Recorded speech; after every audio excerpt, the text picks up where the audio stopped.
নবম pay scale কার্যকরের সিদ্ধান্ত, জাকির আহমেদ খানের নির্দেশ। দর্শক, বিস্তারিত আলোচনা শুরু করার পূর্বে আপনারা যারা এখন পর্যন্ত আমাদের পরিবারে নতুন সদস্য আছেন, দয়া করে চ্যানেলটি সাবস্ক্রাইব করে পাশে থাকা বেল আইকনটি অল করে দিন। নবম পে স্কেল কার্যকর ঘোষণা করলেন জাকির আহমেদ খান।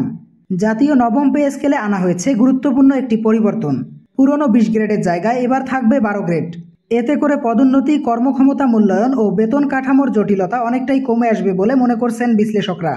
গ্রেড সংখ্যা হ্রাসের ফলে কর্মচারীরা দ্রুত পদোন্নতির সুযোগ পাবেন এবং বেতন বোনাস থাকবে স্বচ্ছতা। জাকির আহমেদ খান ইতিমধ্যেই নতুন একটি সিদ্ধান্ত গ্রহণ করেছেন। তিনি প্রথম মিটিং ইতিমধ্যেই করেছেন। জানা যাচ্ছে দ্বিতীয় মিটিং সম্পূর্ণ করা হয়েছে। তবে রবিবার আবারও নতুন একটি মিটিং হওয়ার সম্ভাবনা রয়েছে। বাংলাদেশের 14 লক্ষ সরকারি কর্মকর্তা এবং কর্মচারীদের জন্য এবার নতুন করে এই সিদ্ধান্ত তাদের সফলতা বয়ে আনবে। নতুন একটি গ্যাজেট প্রকাশ করা হতে যাচ্ছে। এই গ্যাজেট অনুযায়ী সরকারি চাকরিজীবীদের জন্য মহার্ঘ ভাতা চালু রাখার সিদ্ধান্ত বাস্তবায়ন করা হবে বলে জানা যাচ্ছে। 12টি গ্রেড রাখার পাশাপাশি 30% হারে মহার্ঘ ভাতা কার্যকরের ঘোষণা রাখা হবে। চলমান দ্রব্যমূল্যের ঊর্ধ্বগতির প্রেক্ষাপটে এই মহার্ঘ ভাতাকে একটি যুগান্তকারী পদক্ষেপ হিসেবে দেখা হচ্ছে। কর্মচারীদের জীবনযাত্রার মান উন্নয়নে এটি একটি গুরুত্বপূর্ণ ভূমিকা রাখবে।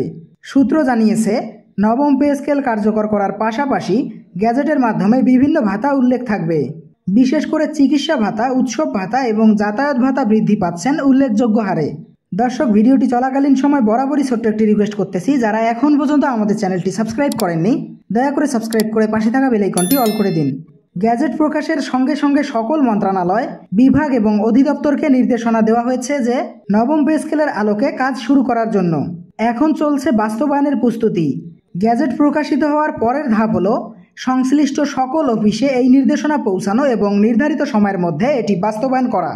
নতুন এই বেতন কাঠামোর কারণে শুধু বেতন নয়, একই সঙ্গে কর্মচারীদের কাজের প্রতি অনুপ্রেরণা জাগবে।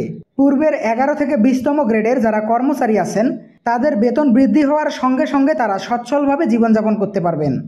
একই সঙ্গে যদি পূর্বের সরকারের বন্ধ করা টাইম স্কেল ও সিলেকশন গ্রেড ফিরিয়ে দেওয়া হয়, তাহলে সরকারি চাকরিজীবীদের জীবনে ব্যাপক পরিবর্তন আসবে।